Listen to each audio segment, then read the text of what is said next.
Welcome, everyone. My name is Amanda Dewar, and I am the Executive Director of Strength Counseling Services. We have here Lisa with another story submission, and we're so happy to have Lisa today. Welcome. I'm just going to hand it over to you, and you can just take it away. Okay. Hi, my name is Lisa Mack, and I'm 47 years old. I live in Spruce Grove, Alberta now. I'll tell you a little bit about growing up. I was born in Atikokan, Ontario. I was a little under 2 years old when we moved to Fort McMurray, Alberta.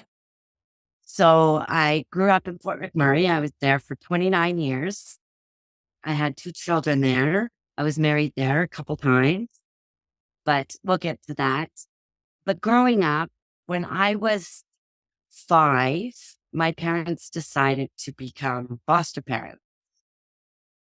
And we seen a lot of troubled children come through our home. At one point, we had a little boy. His name was Michael.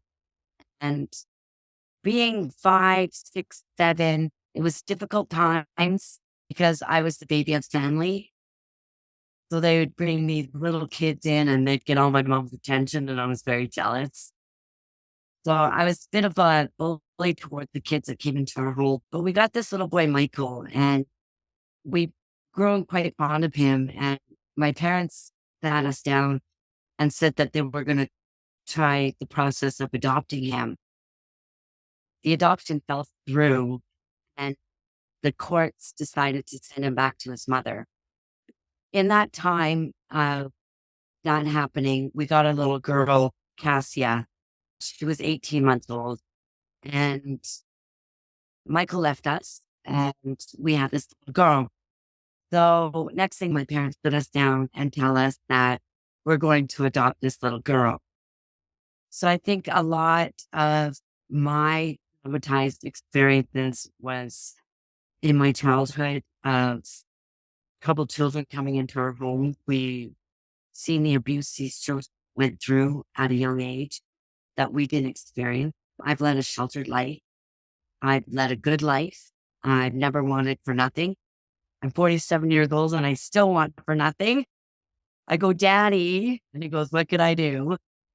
But regardless, we adopted Cassia and she became my sister. Growing up with Cassia, we had a family secret, and we weren't allowed to tell our friends and other people that she was adopted.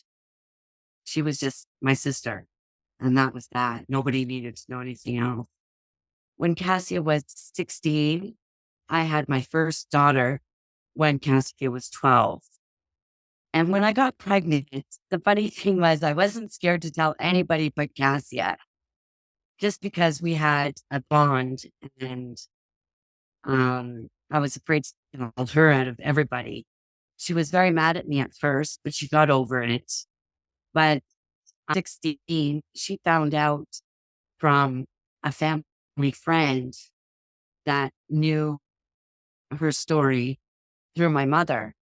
And she just assumed that Cassia knew and had told her. Cassia came home. She confronted my mother. My mother had to tell her the truth. And then the next thing you know, my mother phones me and says, Cassia, no. And it was a hard time for me. And I might shed a few tears here because still very sensitive, that she came to my house, and the biggest thing she wanted to know is I was still her sister, even though she knew the truth. The hard part for me was all those years that I lied to her, that we had to lie. And when we knew the truth all those years. And my biggest thing was her holding it against us. And she did at a period of her life when she was getting married. We had some conflict during the wedding, and she brought up that we were her real family. So fears were definitely met. And the lies were the biggest thing. Like growing up at 7 years old when we adopted her, she was 3. and being told I can't tell people that she's adopted. Lisa, can you tell me more about what the purpose of this lie was for your family or your parents at the time? Because at 7 years old, it certainly doesn't seem like it was something you wanted to do. You probably wanted to tell everybody and celebrate, oh, this is what we did. But what was that about for them, do you think? They just wanted Cassia to know them as their real parent. When Cassia confronted my mother, she phoned my dad at work because, of course, Cassia didn't wait till my dad got home. And she wanted to confront my mother alone. And it was my mother's biggest fear because when I was 12, my dad got very sick with a lung problem. And for the longest time, we were worried that it was cancerous. And he wanted to tell Cassia then, when I was 12, that she was adopted. And my mom refused.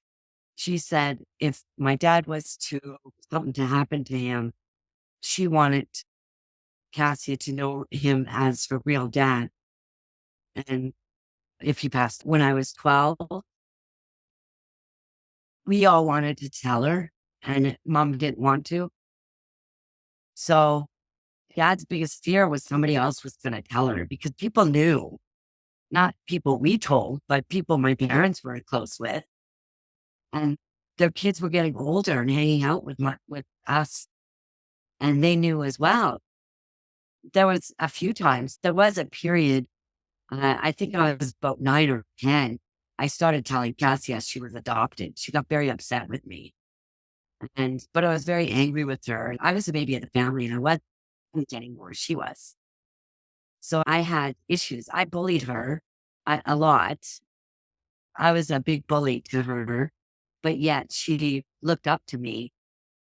And when, like, we're 7 years difference as well. So she was 12 when I got pregnant with Melissa. I was 18. So Katya became my certified babysitter. It was a different type of bond after that. But yet, again, I was stuck in the middle of continuing to lie to her as I had my own child. So it was conflicting. And then mom tells me that that Cassie came home and confronted her. My dad's biggest fear was someone was going to tell her. And that's exactly what happened. It wasn't them who told her, it was somebody else. A stranger, really. It She thought sounds, Lisa, like it was really heavy for you to have to lie to her for all of that time. it And was. then, and then when she found It out was that, to have a family secret. Yeah. In my early 40s, I ended up in the psychiatric ward. And a big part of that was, and I spent 3 weeks on the ward and talking with counselors.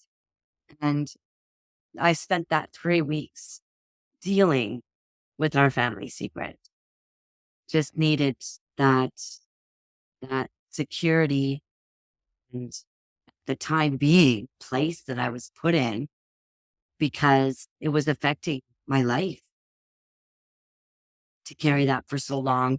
I dealt with it with Cassia as well because it was never any real closure to that time in our life. And I always wondered about what happened to Michael. Michael didn't go back to a very good situation. He was abused. That's why he was removed from that situation. I carried the burden of why we never checked up on Michael all these years as well. I was going to have a brother. I have 3 sisters. I have no brothers. It and was heavy did you on find, my heart for a lot of did you, years. did you find when you spent that stay in the psychiatric unit that the counselors there, that they helped you through this to find some closure for yourself? And can you tell us a little bit Yeah, more about that situation? yeah, they were able to guide me to open up, and it became such a safe place that I was able to release all that pent up emotion. I had many of them. I was angry. I was sad. I was depressed. That's that it's not only that I dealt with, and being truthful on here, I was in the psychiatric ward 3 more times. So 4 times altogether. Just the hard life of getting pregnant at 18, I was very immature. I was, like I said, I was sheltered.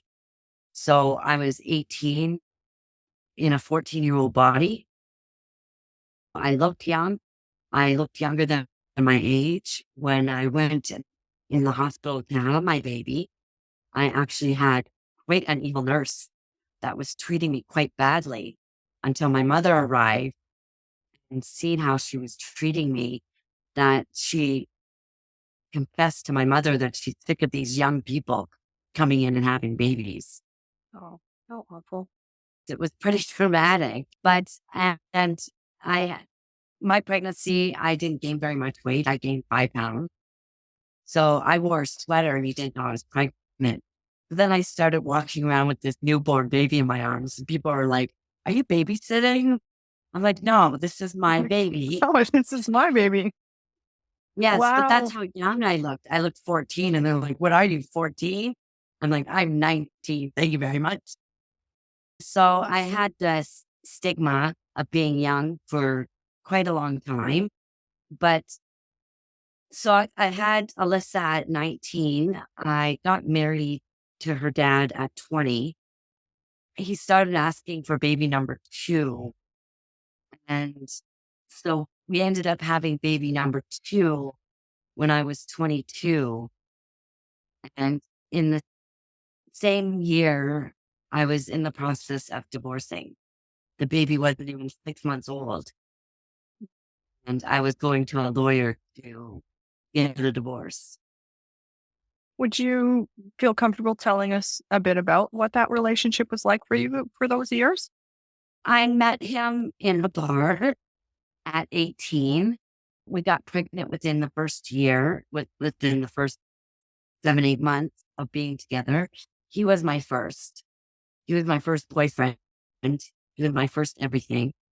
As soon as we got pregnant, the family was like, "Okay, you got to get married now."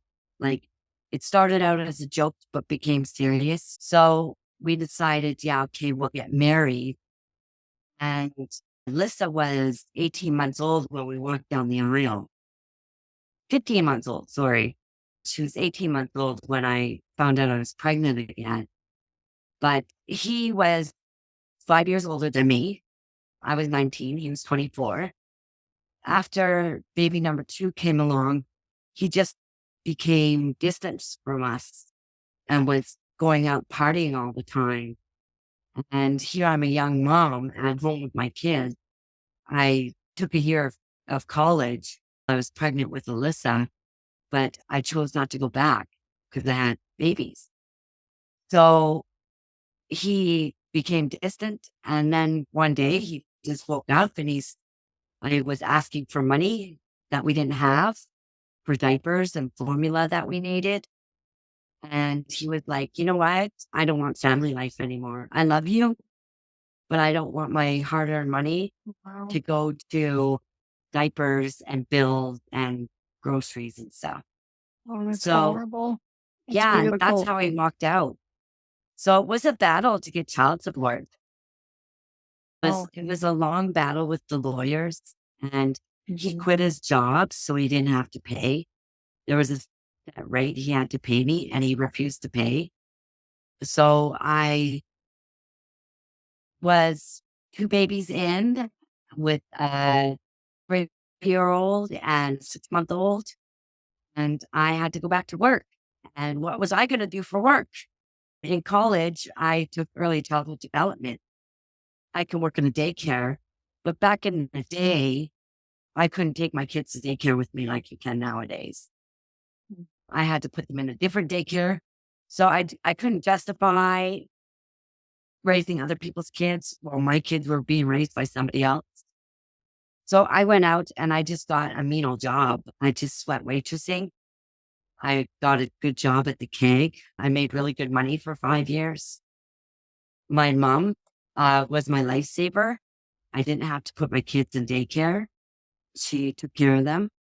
I jumped a lot of jobs. I was secretary. I was a security guard. I worked in childcare off and on, secretary off and on for 17 years. Now, in this last 7 years, I've been dedicated to kids again, and I work in daycare, and I'm also an educational assistant for the public school board. Good for So you. I work with challenged kids at school that need help and focus on their schoolwork. But it's been rocky. My 30s, my late 30s, I took 39 was my first time I took a trip to the psychiatric ward, and they diagnosed me bipolar. And I didn't accept the diagnosis. I was in another relationship, which was my third relationship. I did get married a second time. I totally skipped over that one. I had 9 years with another man. Cortland was a year old when he came into our lives, and he stayed for 9 years. I married him after 7, and he was a guy with troubles. He had gambling and drinking problem when I met him. But as our relationship grew, he went to GA and AA to help himself.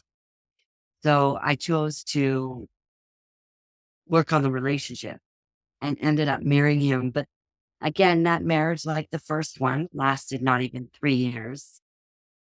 And after we got married, he went back to his old ways.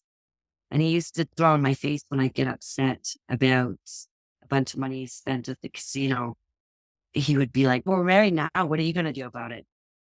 So I had to get a divorce. He was going to run us to the ground. It sounds to me like you were in a really powerless situation. Yeah, twice, not once, but twice. Yeah.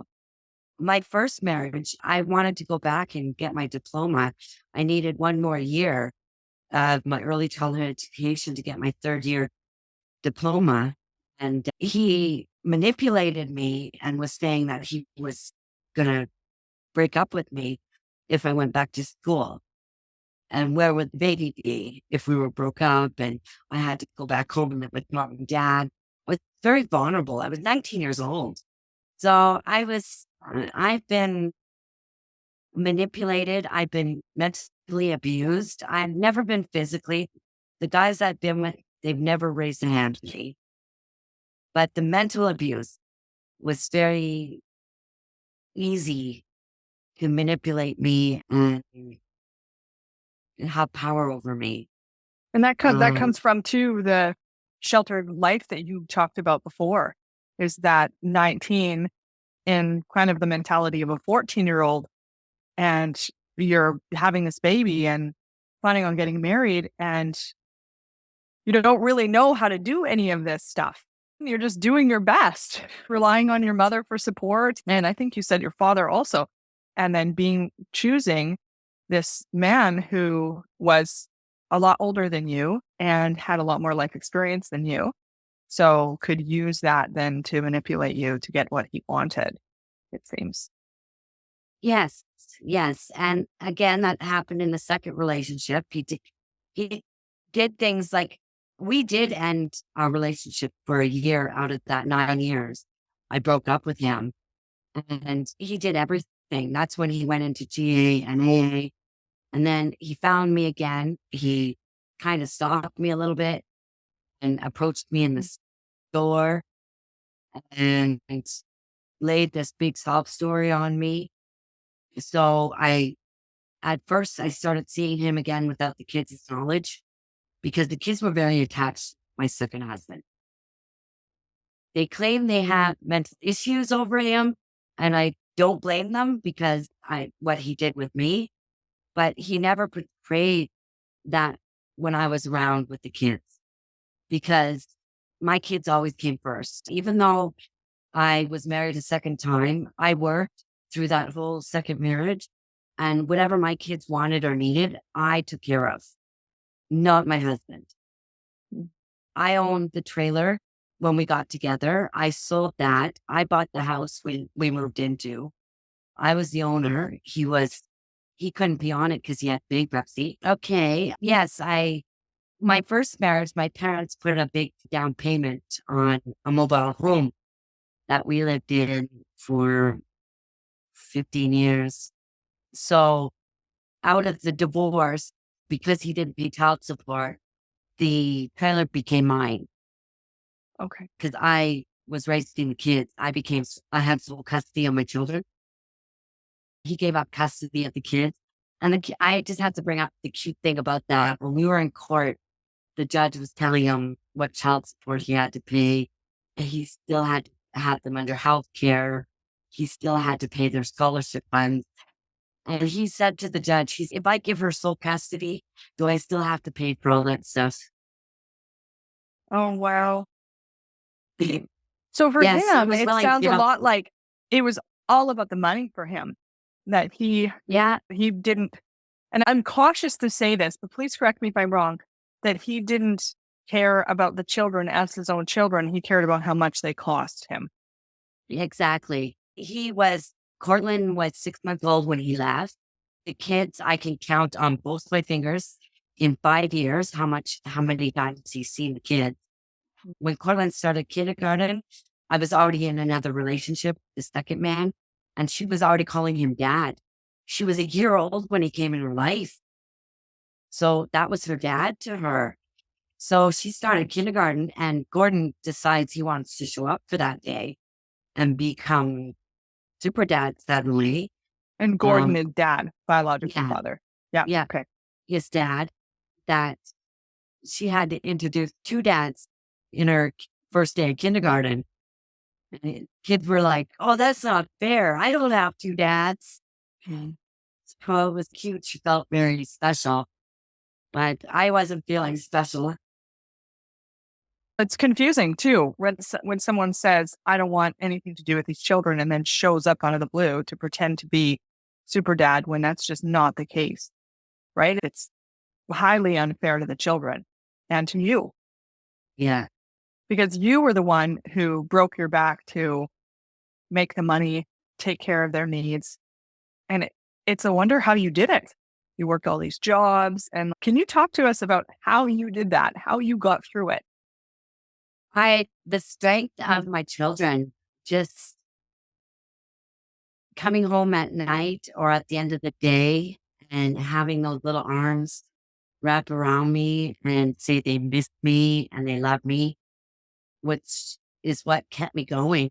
Whenever I felt like giving up, I just look at them and be like, I'm doing it for them.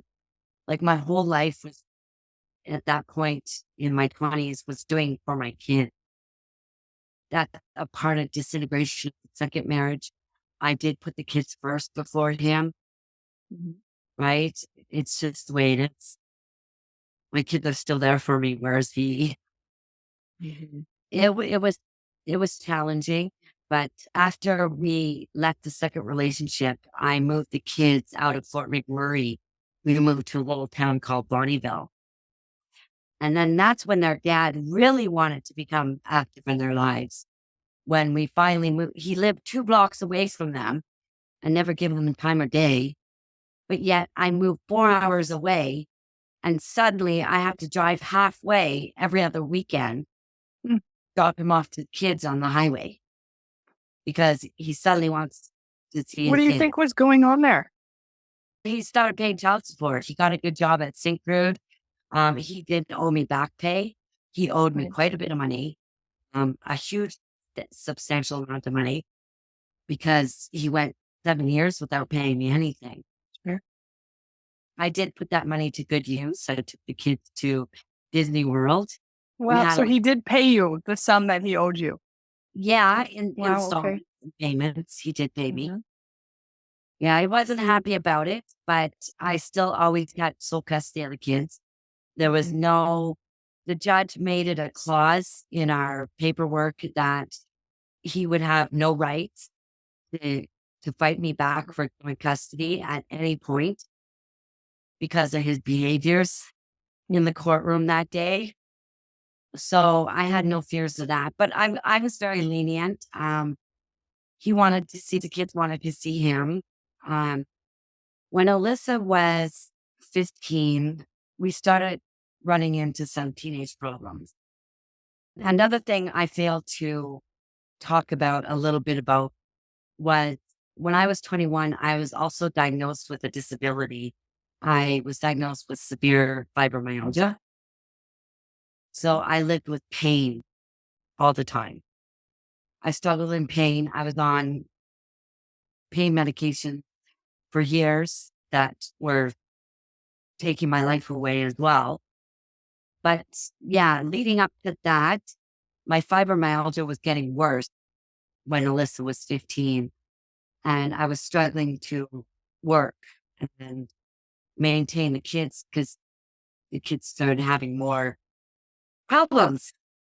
And they As would go to many dad. teenagers do, right? Yeah. When they get to those. And they would go to their Sure. dad for the weekend, and their dad would spoil them and talk about how much it would be for them to live with him. And they would come home and they would fight with me and yell at me, "We want to move in with dad. We want to live with dad." So they started acting out.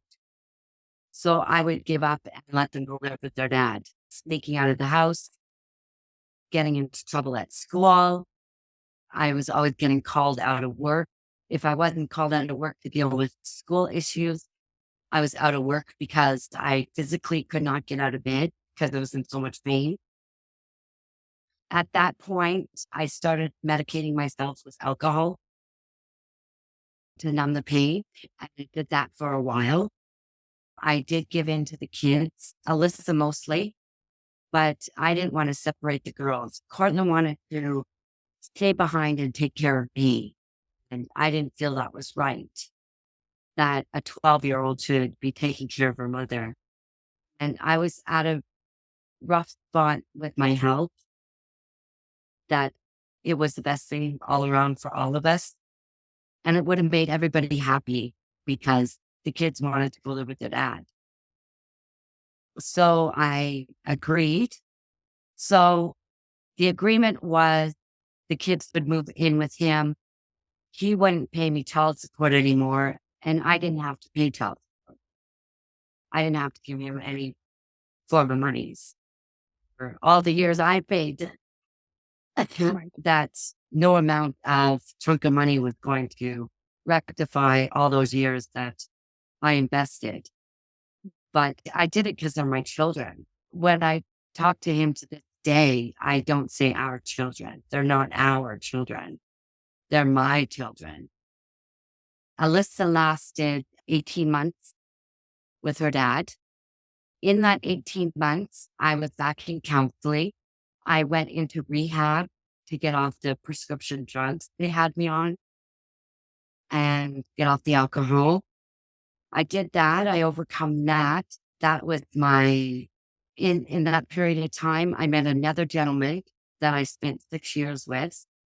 And he was a big part of me ending up in the hospital 4 times. Just with being vulnerable with the first two and just hanging on by a string and not dealing with it mentally, just going through the cycle of life and not dealing with it because I never dealt with it. It took going to psychiatric wards to deal with my trauma of my marriages, my childhood, raising my kids as a single mom. Alyssa came back for me at a point that I was moving to BC. I was going back to school. I was thinking, So just Lisa, I just want to stop you there for a quick second. See, let's go back to the dealing with it piece. And so it sounds to me like you didn't know how to deal with it. You just knew how to keep going and keep continuing to try and work hard for your children and for your survival and their survival. And it sounds to me like you had to end up in a psychiatric unit to realize that you needed to deal with it. yeah, Is that true? yeah, that's totally true. The rehab that I did was icing on the cake. That's when I went to some counseling and I was able to get things off my chest, but I didn't stick with the counseling. So then that stuff just built up because I brought it to the surface. So it was always present in my life every day from that point on. So with losing the kids to their dad, again, I lived with my kids. So when I give them to their dad, I just thought, what do I do now? I went from being a little girl to my parents to being a mom to two little girls to what am I now? And I had to spend that 18 months before Alyssa came back to me trying to figure out who Lisa was. And 18 months wasn't long enough. Like I said, it brought things to the surface, but it wasn't dealt with. I ran off to BC. My daughter came back. She wanted to move to BC with me. She finished her grade 12 year there. She fell in love with BC. Me and my partner decided to come back to Alberta. My older sister was diagnosed with cancer, and I decided to move back here to spend what little time I had left with her. And I did have 18 months with her before she passed away on us. Back in Alberta. Okay. Yeah. So it took the psychiatric wards. The other three visits were month-long visits. And I left there with the sense of, I can't do this alone. My family doctor helped me set up appointment with the counselor here in Spruce Grove. And I went to her, I've been here 7 years now, and I went to her for 4 years until then COVID hit, and then there was no more, there wasn't even virtual counseling at that point. So I haven't been back to counseling, and I feel the effect. Not gonna lie, I've gone back to drinking to help my pain because I won't go back to pills. They told me in my 30s, my fibromyalgia was that bad. They told me that I'd be in a wheelchair by the time I was 40. And if I would have kept following down the path of the prescription drugs, I would still be, I would be in a wheelchair now. Wow. I do homeotherapies like heating pads, heating blanket, hot baths, Epsom salts, acupunctures, that kind of stuff. Just more holistic way of dealing with my pain, but I still deal with it daily. Do you find that these holistic measures that you're taking are helpful in relieving the pain at all? Not relieving the pain, but helping me manage my pain. I do need to listen to my body. In the winter, no word of a lie, I miss a lot of work because the cold weather really affects me and it cripples me up to a point that I can't physically get out of bed. My body just won't function. It's that much paralyzing pain that my legs won't work, my arms won't work. My work has been understanding. I was there for a year at the daycare when I overworked myself. I should have listened to my body, but I didn't. And I took a bad spasm attack at work, which to me, it's a spasm attack. But to someone like you would think I was having a seizure. That's what it looks like on the outside. Okay. But me, it's my muscles contracting and I can't control what they're doing. And they spasm all over the place. Right. I do a fishy dance out of water. It's quite traumatizing. And my work has experienced that. They had to get me an ambulance. So now when I tell her I need to take the day off, she's okay, go home, lay down. So You have a lot of support from your employer. I do. And I have to surround myself with that because I do need people around me that understand. I made plans with my family. After a long work week, I just can't do it on a Saturday and I'll cancel. And it's taken them years to accept it. But it's not that I don't want to socialize or It's just that I physically hurt. I, I can't wrap around the pain going on through my body and my head to manage it, to do multitask. Have you found, Lisa, over the course of the last, what has it been, 20 years, 30 years that you've been struggling with fibromyalgia? 30 years. 30 years. Yeah. Have you found that over that period of time that you are now more capable or stronger in your ability to set boundaries with people around you, even family or otherwise? Yes, I have grown to that level, and that is due to counseling. That's helped me with that to find my boundaries. Hence why I'm not in a relationship. I have family members go, "Oh, Lisa, you're so lonely," because I want a cat, which is another story in itself. But I love hairless cats, and I'm in the process of trying to get one. And hopefully it happens March of next year. But my family's, "You'll need a cat, get a partner." And I'm like, "No, you don't get it. I've had 3 partners in my 47 years, and I haven't been very successful. And I don't think I'm strong enough even now. I've been apart from my second relationship or my third relationship. I've been apart for 6 years now, and I've been single for 6 years. I've dated, but I haven't gotten serious with anybody due to not feeling strong enough yet to set my boundaries with men to where I'm not manipulated and used and mentally abused." Sounds like a really healthy decision considering what you've gone through 3 times, right? So congratulations for that. But I do know that through our years, like we ebb and flow. We get well and then we get sick and we get well and we get sick. And that's just the way life goes, right? You've mentioned that you've had counseling that was really helpful. You've had these psychiatric stays that have been really helpful. And you've also mentioned that you've gone to rehab, alcoholic rehab, and that was helpful at the time. But now you've returned to alcohol. Are you willing to talk a little bit about what that's like for you? What's happening there?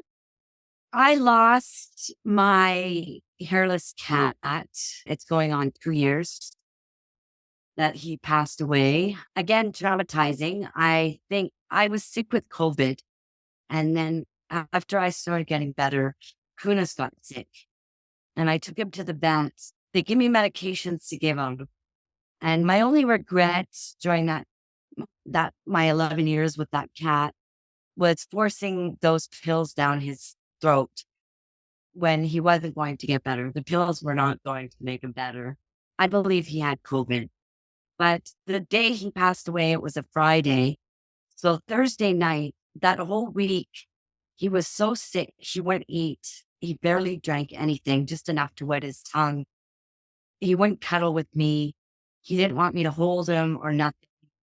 But that Thursday night, after I settled him in all my warm, clean clothes, I came to bed, and a few minutes later, he jumped into bed with me, and he climbed right up on my chest, and he was like my old cat again.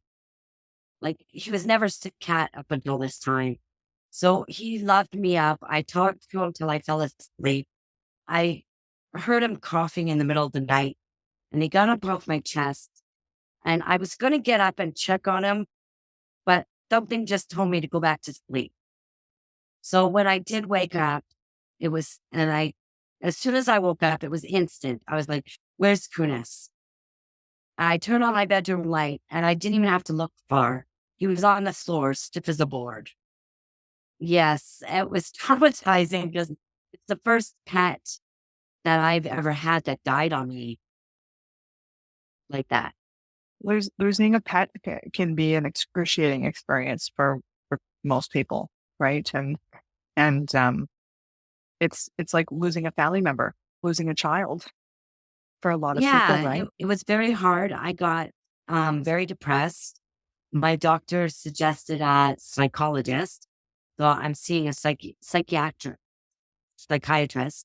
So I am seeing one right now, and I'm on depressive pills.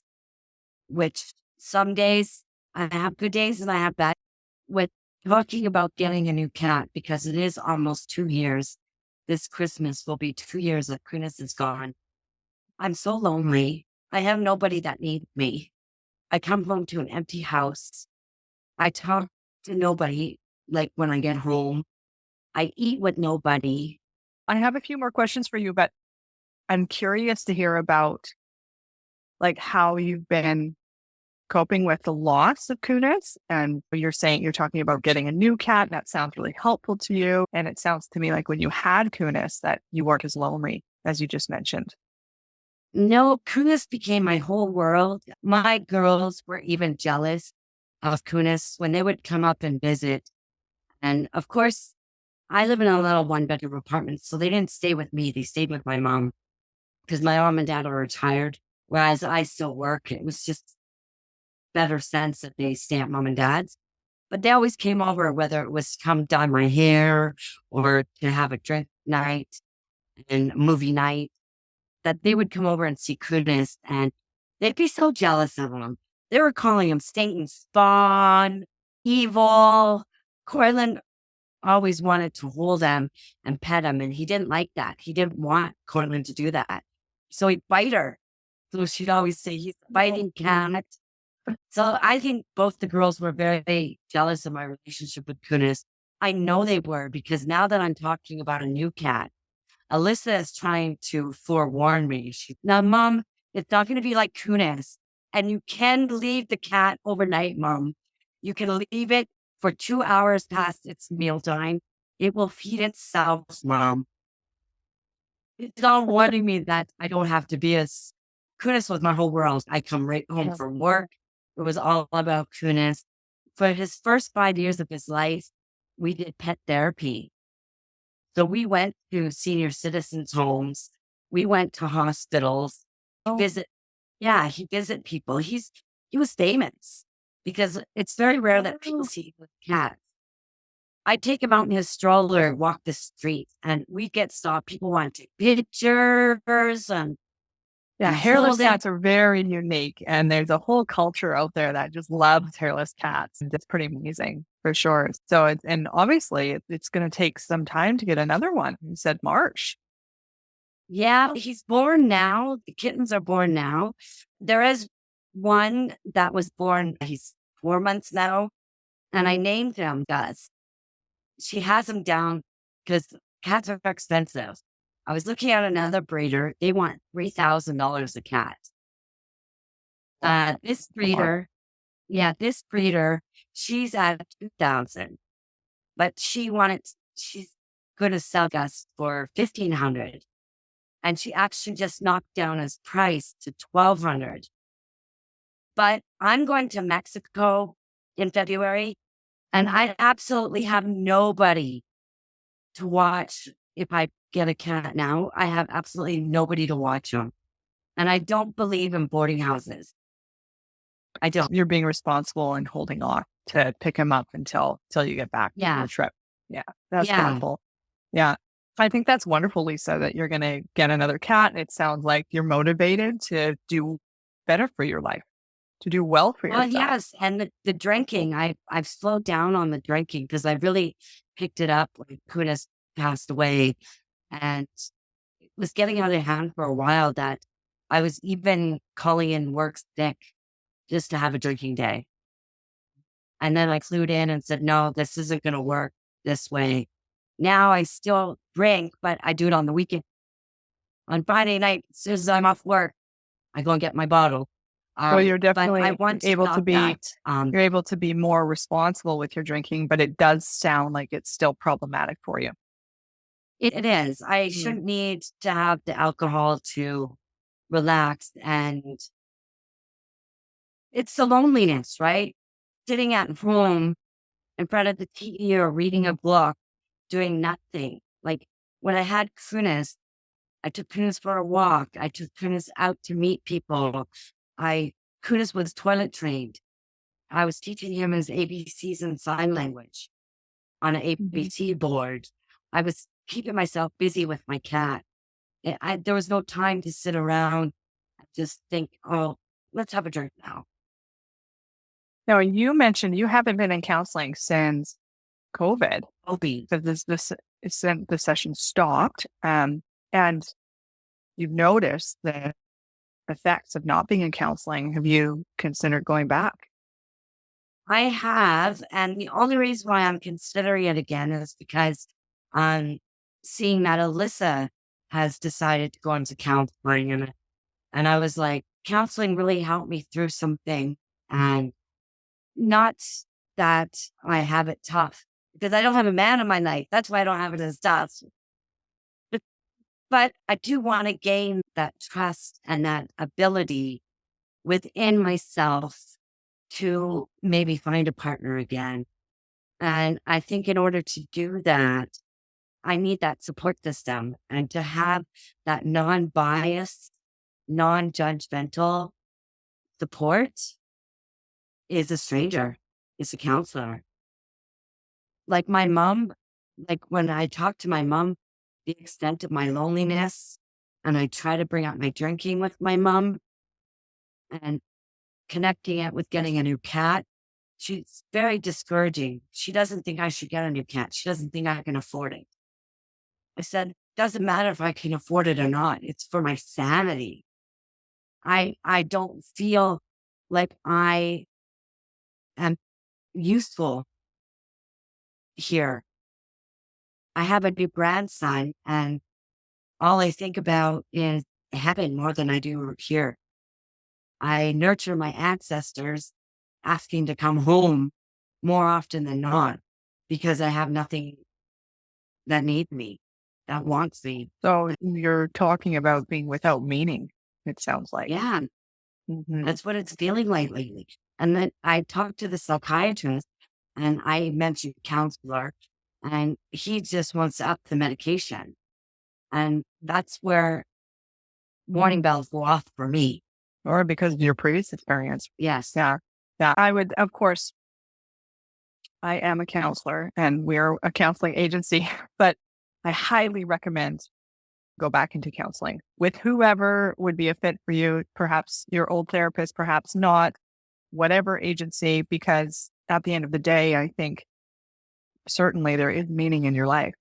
We just have to find it and create it and embrace it, right?